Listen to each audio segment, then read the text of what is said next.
The Salem witch trials. Just hearing those words conjures up a specific image. Innocent women tied to stakes, flames rising around them, screaming as they burn alive for crimes they didn't commit. It's one of the darkest chapters in American history, and it's been depicted this way in countless movies, TV shows, and books. But here's the shocking truth. Not a single person was burned at the stake in Salem. Not one. So how did this method of execution, which was used in Europe, become forever linked with Salem in the American imagination? The real story is somehow even more disturbing than the myth. Let's start with the facts. The Salem witch trials took place in colonial Massachusetts in 1692 and 1693. Over the course of about a year, more than 200 people were accused of witchcraft. Of those, 30 were found guilty, and of those convicted, 19 people were executed. But here's the crucial detail that everyone gets wrong. All 19 victims were hanged, not burned. They were taken to a place called Gallows Hill, which still exists in Salem today, and executed by hanging from the gallows. 14 were women, 5 were men. Their names deserve to be remembered: Bridget Bishop, Rebecca Nurse, Sarah Good, Elizabeth Howe, Susanna Martin, Sarah Wilds, George Burroughs, George Jacobs Sr., John Proctor, John Willard, and others. There was one additional death that was even more brutal. Giles Corey, an 80-year-old man who refused to enter a plea, was pressed to death, crushed under heavy stones over 2 days until he died. But burning never happened in Salem. So why hanging? The answer lies in English law. The Massachusetts Bay Colony operated under English legal traditions, and in England, witchcraft was classified as a felony, not heresy. This distinction is absolutely critical. In England, the standard punishment for felony crimes was hanging. Witches convicted in England and its colonies were hanged just like thieves, murderers, or counterfeiters. It was considered a civil crime against the community and the crown. But in continental Europe, places like Germany, France, Switzerland, Spain, and Italy, witchcraft was treated as heresy, a crime against God and the Church. The Catholic Inquisition and various Protestant authorities viewed witches as agents of Satan who needed to be purified by fire. Burning at the stake was meant to cleanse the heretic's soul and serve as a terrifying public warning. Europe burned tens of thousands of accused witches over several centuries, but that was Europe. Salem was operating under a completely different legal system. The Puritans may have been religiously extreme, but they followed English common law when it came to executions. So where did the burning myth come from? The answer is a perfect storm of historical confusion, dramatic imagery, and cultural contamination. First, European witch trials were far more extensive and horrific than Salem. Between the 15th and 18th centuries, an estimated 40,000 to 60,000 people were executed for witchcraft across Europe, with many burned at the stake. These burnings were public spectacles, often with hundreds or thousands of witnesses. The imagery was powerful and traumatic, and it was well documented in art, pamphlets, and historical records. When Americans in later centuries learned about witch trials, they encountered these European accounts filled with burnings. The visual iconography of the burning witch became the symbol of witch persecution worldwide. It appeared in paintings, woodcuts, and eventually photographs of historical artwork.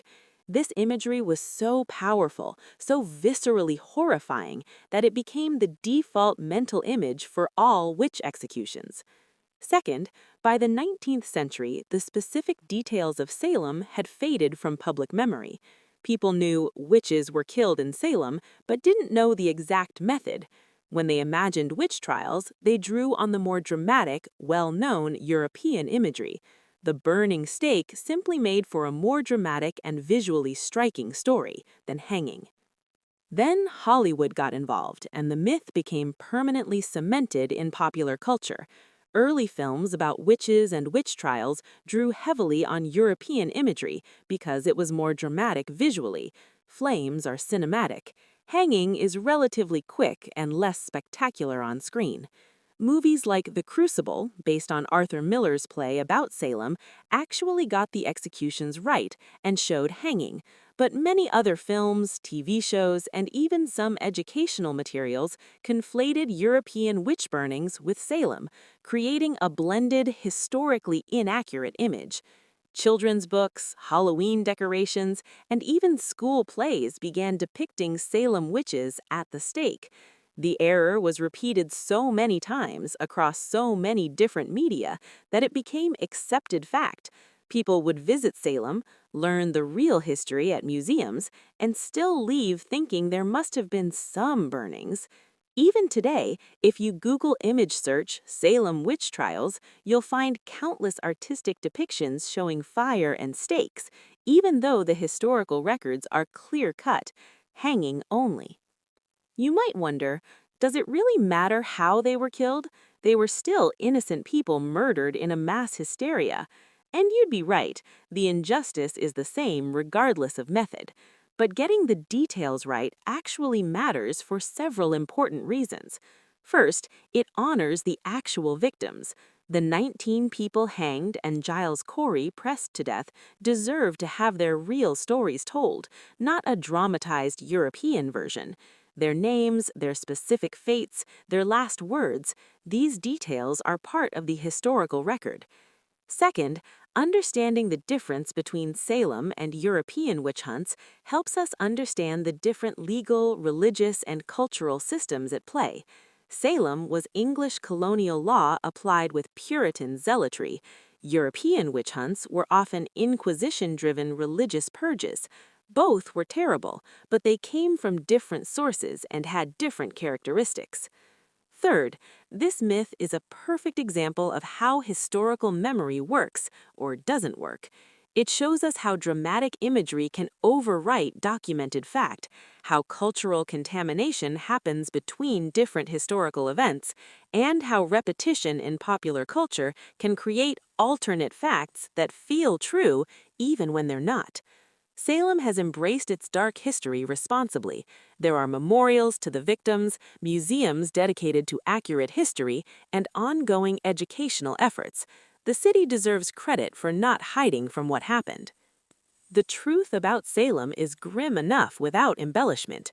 19 innocent people climbed Gallows Hill and were hanged until dead, their bodies cut down and buried in shallow graves or crevices in the rocks.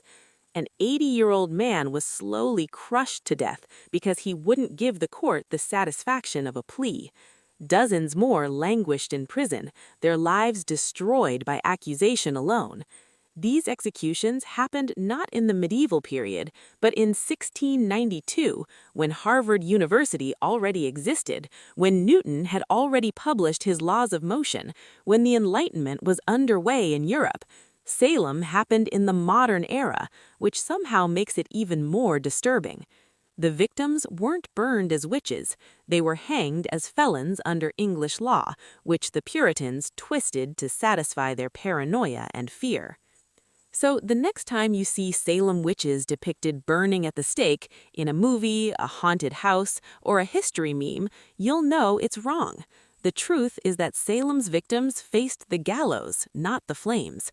Sometimes the most persistent myths are the ones that borrow drama from elsewhere. The real history doesn't need exaggeration. It's dark enough on its own.